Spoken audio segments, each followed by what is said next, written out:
Sound check. Hello. Hello. Good How are evening. you? How's your week? Yeah, good, thank you. No, I didn't go on the date. Again, I need to update you. So I had a date scheduled for Friday. Once again, got a message. Classic. I've double booked myself, so can we reschedule? No apology, no nothing. So let's rewind. Had he seen your Instagram? Yeah. And he was up for a date prior to Instagram? Yeah. He was still up for the date Afterwards as well. And then just didn't. And then just had to double book himself. I guess we'll have to chalk him on the fuck boy list. My chalkboard's running out of room.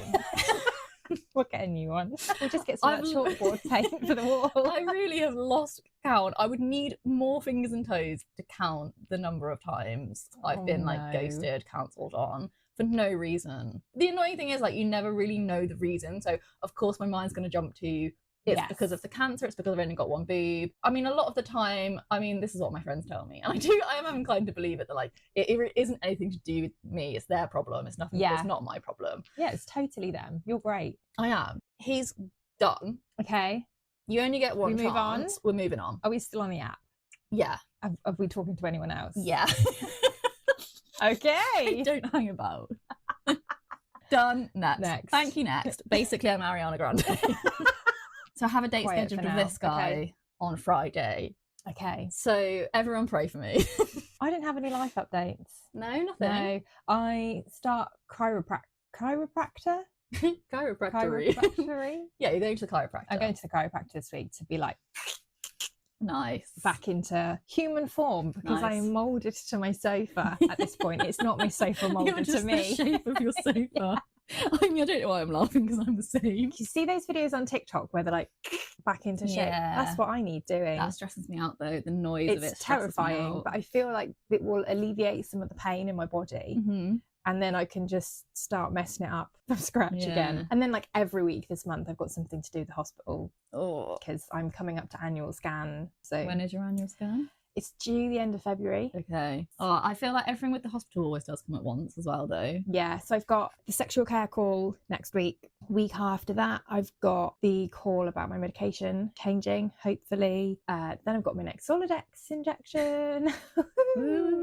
And then 2-3 weeks after that, I should be in for a scan. So this week, we are here to talk about hair loss. Slightly traumatic. Very traumatic. But we feel like it's probably a good one to go with. So yeah, it's a big part of cancer treatment. So it is a big thing. It's worth mentioning that not everybody on chemotherapy will lose their hair. It is solely dependent on the cocktail of drugs that you are being given. Breast cancer, you probably will. Yeah, you probably will. I asked, should I stop dyeing my hair then? Don't waste any money. Honestly, I've never had someone look at me like I've asked a fucking stupid question.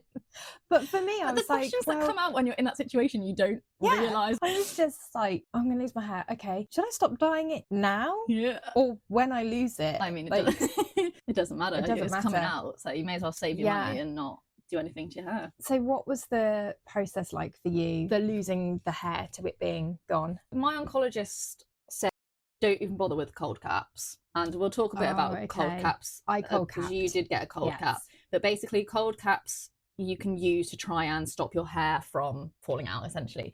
But my oncologist was like, don't bother with cold caps, they're not going to work, particularly with the chemotherapy that we were having, and it just is something else that you've got to worry about. So I was like, okay, I take your advice, I'm not going to do it. So I knew I was going to shave my head. I couldn't even bear the thought of it coming out in clumps. I just did not want to wake up in the morning and just have clumps of hair on my pillow, or be in the shower and it just coming out in my hands. And I've never really liked obviously I didn't want to lose my hair, but I've never liked my hair anyway. So whilst it was incredibly traumatic, I didn't have long, luscious, thick, beautiful hair anyway. So I was took the decision, right, we're going to shave it off because I wanted to be in control. I'm going to take my hair. Cancer's not going to take my hair. I'd set a day and I was like, we're going to shave my head. Oh, so you set a date in advance? This is happening on this day? Yeah, basically. I made the decision on the day. I woke up and went, today's the day, and everyone around me panicked. That's quite good though. Like you were ready for it. You knew. Yeah. And so I said, Mum, you've got to do it, and she really didn't want to do it. Did you film it happening to yourself? No, I kind of wish I did now. I did. Because I would have liked to have watched it back, but at the time it was just, I didn't think to film it. It was such a traumatic, like, do I really want to remember this? I didn't film it. I got my mum to do it, and she was really reluctant to sort of, I want to just clean shave and get it all off. She was really reluctant to do that. So I think I went for like a grade 2, or I don't know what grade it was. So yeah, I just remember her hacking off with the scissors, like kitchen scissors, just hacking off my hair. And then getting like the buzzer out and just buzzing it to like a grade 2. I kept on looking in the mirror, sort of. She cut it all off, and I looked in the mirror and I was like, "Do you know what? I don't look that bad." And then she shaved it off, and I remember that first time looking in the mirror and just thinking, I look exactly like my dad. Is your dad bald? No, well, I'd shaved. Well, the first time I shaved it, I didn't like proper shave it. He had like tiny. So I think he's got like a grade 2 or a grade 1 all the way around. And I remember standing next to my dad, and we took a picture because I was like, I just look exactly like my dad. Amazing. And I was just like, wow, okay, this was unexpected. But I didn't cry at the time. I found I was sort of laughing. You didn't cry? I didn't. I cried a lot after that day. All I did was cry. My mum cried. When I was first diagnosed, I didn't cry. I didn't cry on the day. I cried the next day. And so I think with me, it's like traumatic things happen, and I'm just sort of in that sort of like rabbit in the headlights kind of, oh my God. This is happening, can't process it now. And then the next day I process it and I'm like, fuck. People always say like, oh, it's only hair. Like, it's not. It's you look at yourself in the mirror, and it is, hair is your identity as well. And it's what makes me feel feminine too. It's something that once you've lost it, that's when you look like a cancer patient. Because before you lost your hair, you still looked relatively normal. Pretend everything was normal. You could pretend. You felt like shit, but you could pretend that everything was fine. But as soon as you lose your hair, that's when you're sick. I loved my hair. It's an extension of my personality. I've been dyeing it since I was 12. It, for most of the years of my life, has been bright red. And there was this real sense for me that I lose my hair, I lose myself. Even though I know that's completely ridiculous. But it's not though. It's not. No, it's not. But it feels it a little bit, because you are more than... Of course you're more than your hair. But I cold capped because the second round of my treatment, we would have had the kids for half term. Right. And I could not bear the thought of my hair falling out in front of them and then seeing that. Yeah. So we cold capped, which didn't make a difference at all, in all honesty. I had a shower and I ran my hands over my hair. I didn't wash it or anything, and I thought, yes, I've got away without it all coming out. I just did this like guttural scream when I went to go and dry it, when it was just matted hair that was no longer attached to my head. And Shane had to come and tease it all out, and we joked it looked like a bird's nest and put an egg in it, and it was horrendously traumatic and also funny at the same time. I had all these bold patches that the kids were putting stickers on. Oh, God. It was nice in one way that they were like, it's so accepting as the way kids are. They're like, this is happening. Oh, look, you've got a bold patch. We'll just cover it. And also I was lying there thinking, this is really accentuating to me how many bold patches I've got. So I woke up one day and just felt like there wasn't, but it felt like there was just hair everywhere that was no longer attached to me. In reality, it was like 1 or 2 pieces, but I just cried all morning. And I was saying, Shane, today, we're doing it today. We've got to do it today. I'm ready. And he was like, you don't look ready. I'm not ready, but it's going to happen. So I rang my mum and dad and they came over. Shane shaved it downstairs in the living room for me and we recorded it. And I've watched the video back.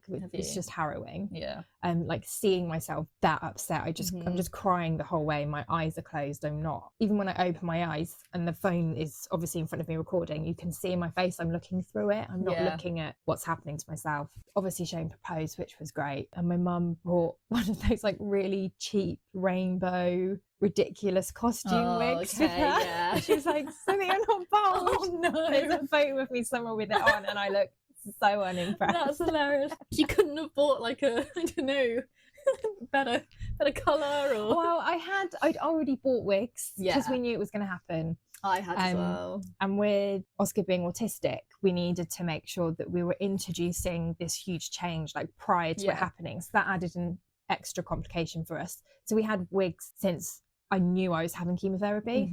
And the kids would run around in the house with them wearing them. They were normal by the time I lost my hair. So we had them ready and waiting. So I think my mum's attitude was, oh, just get something completely ridiculous that takes all the scariness out of the situation. And it did. Like it really did. You've mentioned cold caps, and obviously I didn't have one. So, like, do you want to explain sort of the process and what they are? Cold caps are these full-on hats that are attached to multiple wires that go down to a very loud machine. The hats fill with, I think it's a gel in there, right, that gets really, really cold when you turn the machine on. I just heard it's horrible. It's horrible. Is it like brain freeze? Is it really cold? Firstly, like, you have to put shampoo on your hair and then spray it with water and leave that there. But the idea is, the colder your hair is, the less of the chemotherapy will get into your hair follicles and kill off the hair. It stops the blood flow to the scalp, doesn't it? Yeah. So then if the blood's not flowing, the chemotherapy's not getting there. You get all of your hair wet so that your scalp can be as frozen as possible. You put it on, they turn it on, you feel all the liquid come up and over your head. Then you just have ice cream brain freeze times 10. I was sat there in the chair. So my first chemotherapy was April. It was not cold at all. I was there and nearly everyone else was there on a baking hospital ward, and I'm there, cold cap on, in a dressing gown, under multiple blankets. Everything about you goes cold. You have to have it on for half an hour before your chemo is administered, and then for about 2 hours after your chemo is that's administered. another reason I didn't want it, because it just prolongs the whole chemotherapy process. So I didn't realise it was that long you had to have it on for afterwards. Yeah. So my EC was half an hour. Yeah. And but you had to be there those 2 rounds. 3 hours. I did 4 hours in the hospital for each of those. Oh God. And you can disconnect yourself from the machine for 5-10 minutes to go to the toilet and stuff. Yeah. It's very weird because your head feels like it won't stay upright. And then they just turn the machine off and all of the liquid drains out of it. When you leave, they just take it off and that's it. Off you go with your little frozen head and you defrost. I'm imagining you sat there with like your hair's like sort of breaking off because it's I was frozen. terrified it would do that. I don't know if it did anything, Yeah. in all honesty, because my hair, once it started to fall out, just fell out. Yeah. I think there was maybe 10 days between my hair starting to fall out and it being out. I didn't have hair by the time I did my third round. I've never heard of a like real success story with cold caps. Yeah. And I think it can delay the inevitable. Yeah. But that, like you said, it's the inevitable. Yeah. And I get it. I do get it. Like, sort of, you had the kids and stuff. And if you've got an event that, you know, you really want your hair for, potentially it is worth it. But it is just one of those things where you have to do your research and ask your oncologist. And I'm quite glad my oncologist was really, like, brutally honest with me, because I just don't think I could have handled being in the hospital for any longer than I like really had to be there for. Part of me looks back and regrets that I made myself be there more than I had to be. Yeah. But you did what was right for you at the time. Yeah, I would never, knowing how horrific that moment that my hair came off was, if I hadn't have cold capped for that second one, that moment would have happened while the kids were here. Exactly. And I didn't have the mental capacity to do that. So for you, it was 100% worth it.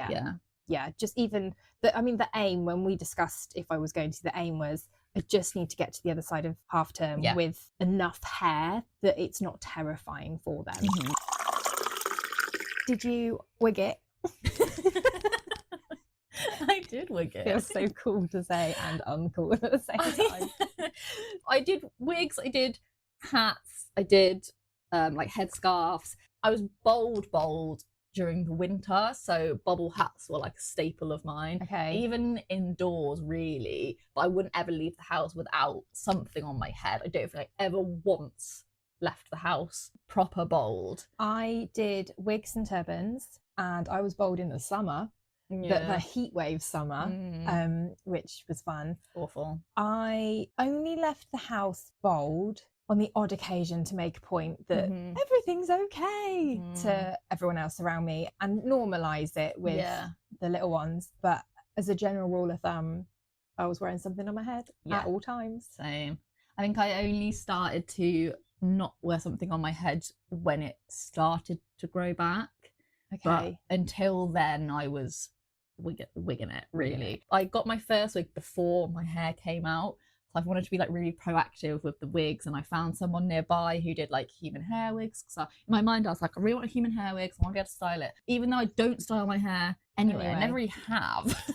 I can't be arsed. Didn't care about my real hair, but I care about my fake hair. Literally, I'm way too lazy. I'd rather stay in bed for 20 minutes than get up and like do my hair. I went to Zay's house and she was super lovely, and it was just me in this room, and she had so many wigs, and I tried some on, and some of them were awful. No. Some of them were proper Karen hair. It was so bad. It was like Karen reception hair. So yeah, I got a synthetic one to start with, and that's the one I wore until I got a couple more. Was it similar to the hairstyle you had before you left it? Yes. Similar colour, similar length, similar hairstyle. Okay. Just a lot thicker and a lot more luscious than my normal hair. That's the great thing about I was like wigs. wearing it like, woo, I look so great. The L'Oreal advert. Literally, yeah. Maybe she's born with it. Maybe it's chemotherapy. A few months later, I decided to get a human hair wig. So again, my friend sort of recommended, a friend of a friend does human hair wigs. And so I asked her to make me one, a pink one, a really cool pink one. And I like your pink one. Yeah, it was amazing. And then so when I ordered it, it was pale pink, like pastel pink. That was in fashion. And then after a few months, I was like, nah, like I want this to be pink. So I got some dye from Bleach London, or other dyes are available, and now it's bright pink, and I absolutely loved that one. But then I also got another human hair one that was closer to my natural hair color. So I had 3 wigs in total, and I sort of switched in between them depending on the day and the mood. I had 7 in total. Wow. Yeah. So the first wig I bought was bright red. I was like, I'm going with the color I am, but the hairstyle I want. So it was slightly longer. Yeah. I was terrified of the whole, like, people knowing it was a wig. So my first 3 were like full fringes, which actually I really liked. The red one did me the entire service. We kept chopping her every time she got. So she ended up in a bob by the end of it, and she started like below my boobs. Nice. So I had her, I had a shorter brunette version, and I had like a mid-length auburn version as well. And then I went completely out there and bought 3 of the same wigs with like these really cute bangs, really long, looked like I just had a blow dry. It was amazing. And I got them in 3 different colours because they were great. We thought we'd try blonde. Heavily regretted the blonde. I'm not a blonde. I can't imagine you as a blonde. I'm not a blonde. Hated it. I named all of my wigs, and she was called Sarah because she was just bland. Not that Sarah's a Sorry bland. to all the Sarahs listening. Your name is bland. She just felt that way. Whereas all the others, like, one was called Rita, one was Izzy. They had, they gave me these different amounts of confidence, and they made me feel like different people. So some days I was like, oh, I'm not really feeling it, and I'd just put on like the mousy brown one that I loved. I loved that wig so much. It ended up being my go-to, but it made me blend in. Yeah. Whereas other times I was like, no, I've got the energy today to feel like I can own this, and I'd wear one of the red ones. The more you stand out, the more people will recognise that potentially it is a wig. Yeah. And like, why is she wearing a wig? When I went back to work, obviously I went back wigged up. My hair hadn't grown back properly. Because it'd been COVID, we'd been off anyway. So it was the first time a lot of people were seeing me, and there was still a lot of people in the office that had no idea I'd been going through. And this one lady came up to me and she was like, oh my God, look at you, your hair. It's amazing. And I was wearing this wig that wasn't far off the colour my hair would have been the last time she saw me. It probably, to her, just looked like I'd had a cut. I didn't say anything to her about it being a wig. I was just like, oh, thanks. But 40 minutes later, I got an email from her, and she was like, I just mentioned how wonderful your hair is to someone, and they said it's a wig, and explained to me everything you've just been through. And now I feel like I said the most insensitive thing in the world. And I was like, honestly, it's fine. Like... It was really nice not being like, oh yeah, it's a wig because whatever, or someone knowing it's a wig and therefore the conversation being different about it. Because it does get tiring sort of having to, it's a wig, like, you have the same sort of conversation over I've got 7 of them. So I didn't have a job while I was going through cancer, so I got a new job like later in 2022. So I'd had a bit of hair, but it was still really short, and I just wasn't comfortable going out with it.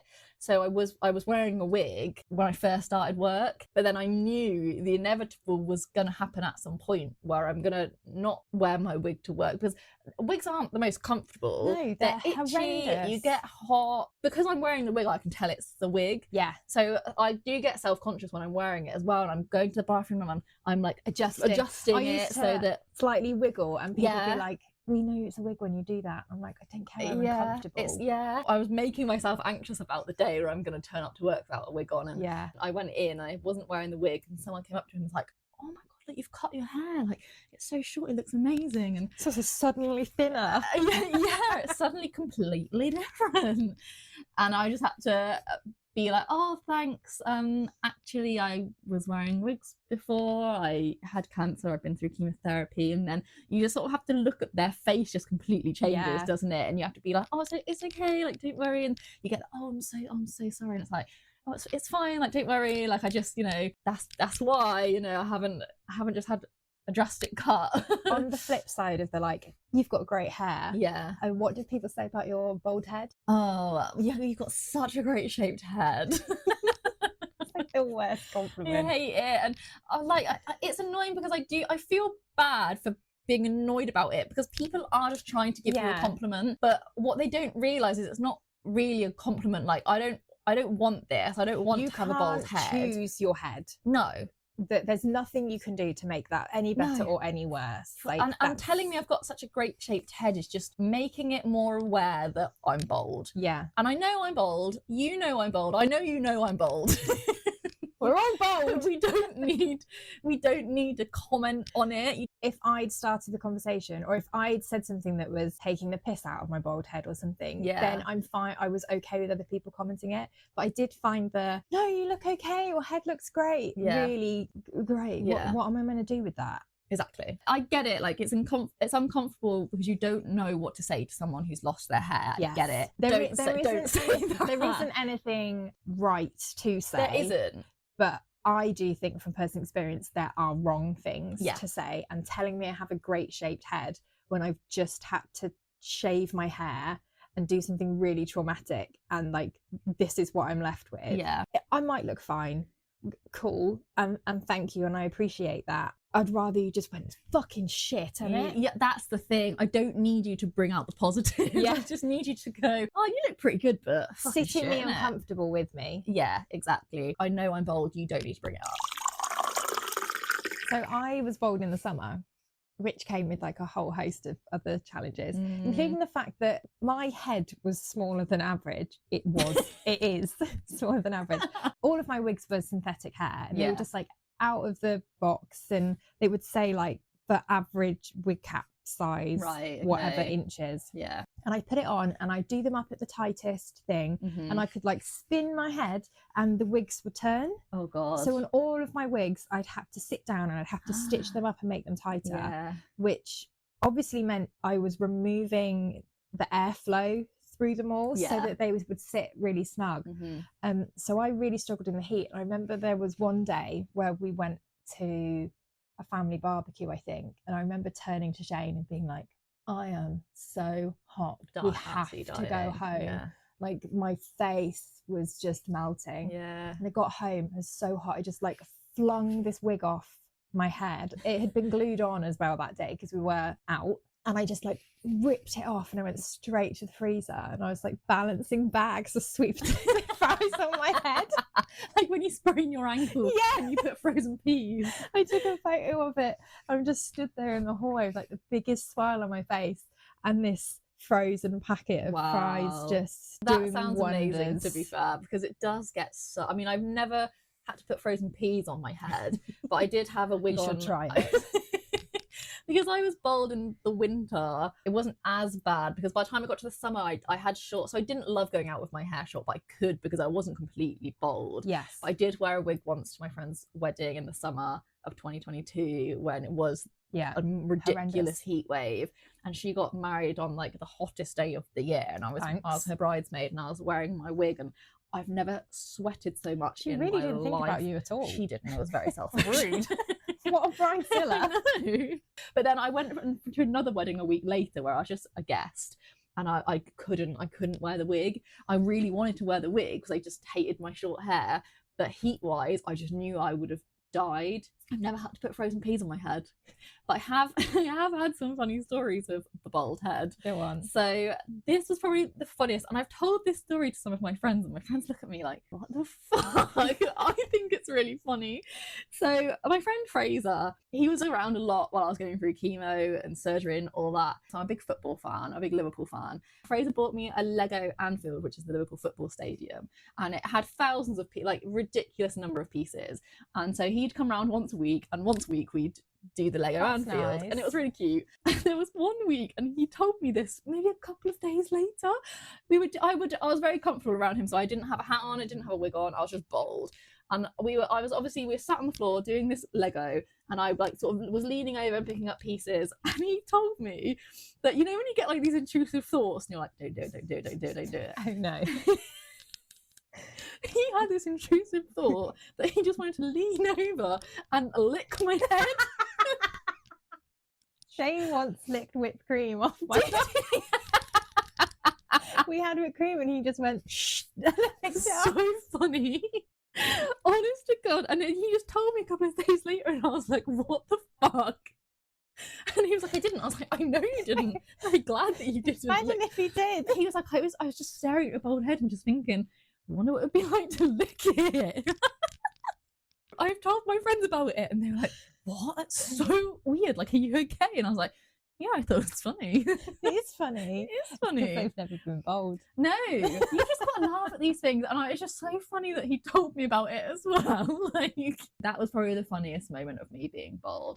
But there have been like horrible moments of me being bold as well. And I wasn't even bold at this point, but I went swimming. I started getting really into swimming. And I was in the changing rooms, and there was like a group of kids outside, had really short hair, and I was just looking in the mirror and I was doing my like skincare. And this girl, I could hear her through the door, and she just looked at me and she went to her mum, Mummy, why has that man got his shoes on?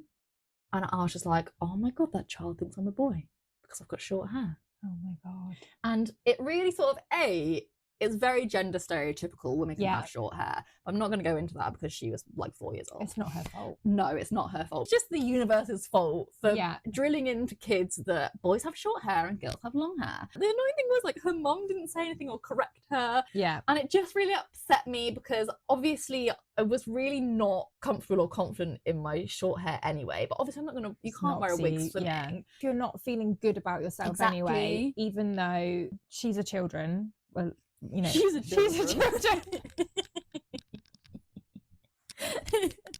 She's a child. Yeah. They take the world face value. They say what they see. It's one of these very great things that we all love about children. But when you're feeling so rubbish and down and out about yourself, anyone of any age, whether they are 5 or 95, saying something like that about you would make you be like, oh, well, I just hated it. And I cried. And then I was annoyed at myself for crying over what a 4-year-old said to me. Like, realistically, it doesn't matter. Then I was like, all parents should be telling their kids that just because you've got short hair doesn't mean you're a boy, okay? Let's smash the gender stereotypes here, people. Yeah. I wasn't a boy. I was a girl. God damn it. I'm a girl. I'm just a girl with no hair. So we've talked a lot about losing our head hair, but I lost all of my hair. There are some pros. Huge pros. Armpit hair, leg hair, pubes, everything. Eyebrows and eyelashes weren't as cool. That wasn't as fun, but everything neck down, amazing. Yeah. First thing I lost actually was my pubes. Yeah. Which was so weird. Because why? Because it's not like they're the fastest growing of the hairs. Also, mine fell out really patchy. Yeah, mine did as well. I felt so unsexy. Like, so unsexy. And no one was seeing mine, so it was fine. Oh, yeah. I mean, I wish no one had been seeing it. It's not cool. But then they were gone. Yeah. And it was amazing. Yeah. And I didn't have to shave my legs all summer. Yeah. My armpit hair. Yeah. Fantastic. Radiotherapy has, I'm pretty sure, killed off those follicles for me, because only half my I have a really armpit. thin smattering of armpit hair on my left hand side. Yeah, there was definitely some pros to losing your hair. I've never been like. Oh, I didn't one of spend money on those- shampoo. Sometimes I get in the shower and be like, oh, my bald head could use And a the shower scrub. became so quick as well. Like, I Yeah. don't know, but for me, shower is such an effort. Like, I have to psych myself up to go and have one a lot of the time. Yeah. I don't know if that's because of some like that's deep-seated depression. Yeah, or whatever. That's the depression right there. It has got harder since I came off my antidepressants, actually. There you go. So, and it used to be so much easier being like, yeah, but I'll be in and out in a minute. Yeah. Done, dusted. Whereas now I'm like, oh, no, I've got to shave my legs. I'd asked Shane to have a bath with me the other day, and he went, oh, your legs are prickly. And I was like, thanks. I've never got the appeal of having a bath with someone else. I was just I really just lonely. find it really uncomfortable. The baths aren't big enough for two. They're not big enough, but I was just really lonely. I want to relax. I didn't really in the want to bath. be on my own. Fair. I was in a bit slightly needy mood, but Yeah, also nice. wanted a bath. I like We also didn't have enough hot water, so rationing the hot water. didn't last so Cost of long. living crisis. It was guys. cold, and I got told I had prickly legs. That sounds like the worst bath. I got out not long after that. Yeah. So I wasn't the like most girliest, full face of makeup, everything. Like on a daily basis, mascara, that's about it for me. Yeah. Obviously, I lost my eyelashes Mm-hmm. and looked like a chameleon, which my dad confirmed to me one day. He very lovingly, when I walked in, said, oh, you look like a lizard. And then proceeded to send me pictures of various types of lizards. Wow, That's great. that's brutal. Quite a sense of humour in my family. Yeah. But I bought false lashes, and I tried like ones with glue. I tried the ones with like the magnetic eyeliner, or the ones I with bought that as the well. magnets on them that you then just like. See, I thought about those, but you didn't have anything to clip them onto because you didn't have any eyelashes. Well, yeah. So I was like, I'm not going to buy those because you need to clip them I onto bought your them, eyelashes. but I didn't have anything to do with them. See, I until didn't. afterwards. I bought the magnetic eyeliner, like the liquid Yeah. eyeliner. A, I don't ever do eyeliner, so it No. would have looked awful. Yeah. B, I didn't use it. I because could just never couldn't put be them fast. on equal. I could always get one great. Yeah. Anytime I did it, one was perfect, and the other one I couldn't do, and I'd end up just crying them off. Yeah. In the And I process think of it would, putting them yeah, on. it would have just looked worse, I think, to have them on wonky and ridiculous. They'd be more noticeable, I think, Yeah. than just not having eyelashes. And I constantly thought they were going to fall off. I'd constantly be Yeah. turning Shane and be like, are my eyelashes still on? I bought No. them and I just didn't bother, so that was a waste. That was a waste of like And I 25 bought quid. some of those weird Oh, like eyebrow the shaped temporary like the transfer. No, not the transfers, just Oh. the weird Oh, bits the of shapes, plastic. and then you with- put the powder yeah. through it. Yeah, I couldn't get that Oh, right I either. didn't. I just didn't bother. Yeah, I just didn't bother in the end. No. And then my eyebrows grew back way better than they ever were before. Obviously, mine did to start with, but they're worse again now. Oh, I have this thing called trichotillomania, which is where you pick at your hair anyway, Yeah. and I've always done that. My eyelashes are the worst ones, so I think my eyelashes would have fallen out anyway, but I definitely helped them along a lot, and it's worse particularly when I'm stressed, so I was just there picking out eyelash Yeah. after eyelash after eyelash, and then they just didn't grow back. And then they're back now, but they're just not. add to your trauma. Yeah, I have picked them off since, and I've had like Oh. no eyelashes again, and every time I have no eyelashes, it just brings me back. Are to you aware that you were chemotherapy. doing it at the time? Yeah. And you I just just can't can't stop. stop yourself. Yeah, my mum catches me doing it, and she's like, "Stop doing it!" Like, I can't. Tape your hands up or So I wear my glasses all the time now, mainly because I can't bother to wear lenses, but also it stops helps you. me because there's a physical barrier Yeah. in the way. But yeah, they definitely would have fallen out anyway. But I really helped my eyelashes along because I just plucked them all out by hand, Oh, and it was kind of satisfying, but also really sad. yeah. So yeah, there are pros to losing There is your some hair. pros There to are some losing pros. your hair. You don't have to shave. But I End of mean, list. to be honest, end of list. That is literally it. I feel like we were going to talk about, let's talk about the pros now. It's just one pro. But I think that pro is really big. It is big. It's really big. So did your hair, when it started to grow back, did it grow back differently? Yes. Because I've heard that that's super common, and I was so surprised when mine started to grow back because I've always had quite sort of thin, lackluster hair. It really was never the nicest. Quite sort of straight, just didn't really do anything. When it started growing back, it was much darker. So I'd say my hair was sort of mousy, dishwater blonde. I'm really not giving my I'm not painting my hair in a good light. But it was sort of mousy dishwater blonde. Yeah. And it grew back like really dark, like kind of dark brown, and so curly, like it was coily, like Like ringlet, like yeah. ringlet. And I was so surprised, and I was like, well, I'm gonna have to buy like shampoo specific for curly hair now. And just the longer it grew, the curlier it was. And I put on social media, I put a side by side of me and then Napoleon Dynamite. He's in Napoleon Dynamite and he's got like really like curly ringlet, sort of like frizzy hair. Yeah. And I just looked in the mirror one day and I was like, I look exactly like Napoleon Dynamite because I have the glasses as well. And I was like, oh my God. I looked like my nan at one point, which was quite terrifying for me and my dad. But so before, my natural hair colour at that point was a mousy brown. Yeah. And my hair was as straight as. Had never used straighteners on it. It was perfectly straight. It grew back dark brown, almost black, which is the colour of my mum and dad's hair, but I've never had... It's really dark. I've only ever known you with like pitch black hair, basically. But I had never had that before. That's crazy. And it grew back curly. I'd have ringlet curls I could stick a finger through. You know, so many people that's happened. And it is common for your hair to grow up completely differently. And my oncologist had warned me about it, but I just had no idea that it was going to be proper ringlet hair. Yeah. My curls have all fallen out now. Mine have. The day after I've washed it, at the bottom of it gets like a slight wave in it almost. Yeah, mine's a bit wavy, I guess, now, but in a frizzy kind of, not like a mine's nice beach thicker wave as well. Mine was, when it first grew back, it was really thick, and my friends would often comment like, oh my God, your hair's so luscious now. And I'm like, I know, I feel so great. I love my new hair. Do you? Yeah. See, I mean, mine's just gone back to normal now. So I loved it when it first started growing back and it was really like bouffanty and... Yeah. Is bouffanty a word? I think so. Yeah. Voluminous. Let's just say that. Not a word. Yes, it is. Voluminous. Voluminous? Yeah. Just means like really volumey. Sounds like something shiny. That's luminous. Anyway, English lesson aside. And yeah, people would comment and be like, yeah, wow, your hair's going back so much thicker. And I'd be like, yeah, nice. And now it's just shit again. Oh. But mainly because I'm on abemaciclib, which is a chemotherapy tablet. Yeah. So I take that twice a day and I'm on it for 2 years. And whilst it doesn't cause hair loss like proper strong chemotherapy does, it doesn't help. So I get quite a lot of shedding. It's really thin, and the menopause doesn't help either. So you get hair thinning in the menopause anyway. It's quite disappointing, really. Yeah. But I'm sort of hoping that mine's great. You bitch. You're just there bragging about how amazing your hair is. I was literally sat there thinking, every time I put it in the ponytail now, I just think how amazing it is. And I'm like, every time I get in the shower, I just get clumps of hair falling out.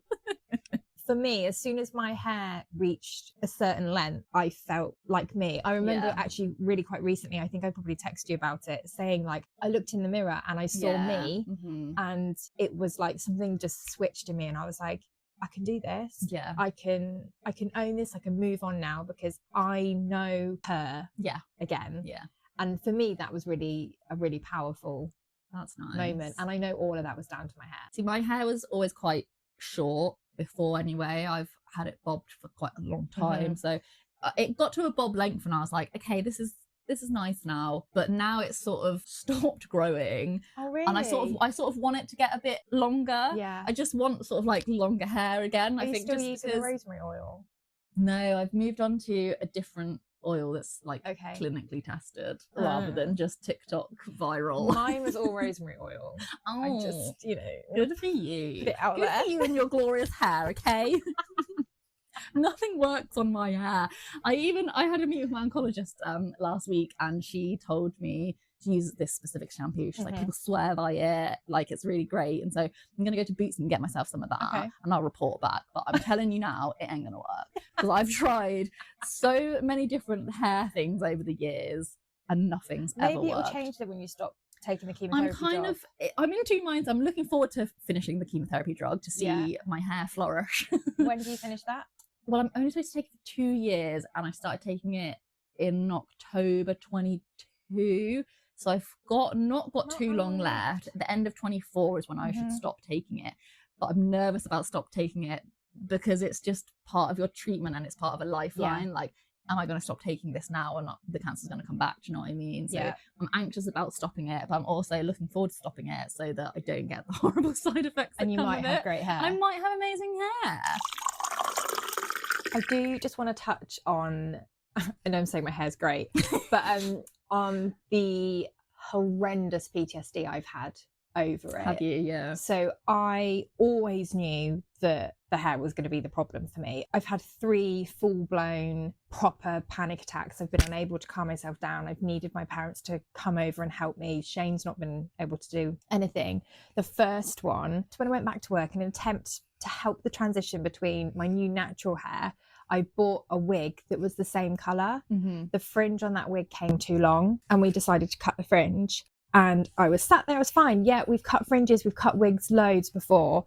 But then what was falling into my lap was hair that looked like my hair that I'd been growing back. And I just freaked out. And I came upstairs into my bedroom and I positioned myself in the smallest possible gap I could find between the bed and where a chair was. And I was there like tucked in, everything.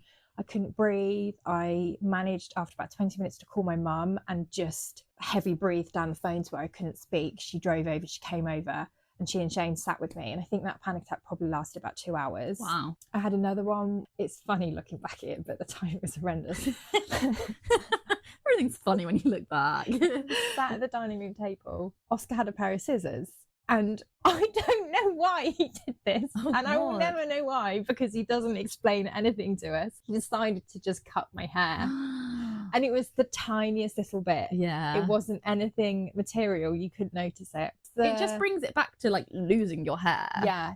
It's the noise of the scissors that it was. So I had a panic attack then that lasted quite a really long time because I was trying to put it off for so long. And it was one of those things where I knew my body just needed to have this reaction and then everything was going to be fine. But I couldn't have that reaction then and there because although what he'd done was wrong, he was never going to understand the magnitude of why. The situation. Like if he'd done that, why you reacted in the way anyone you did, else, it would have been the reaction I was having would have been completely over the top. Yeah, and then overreacting.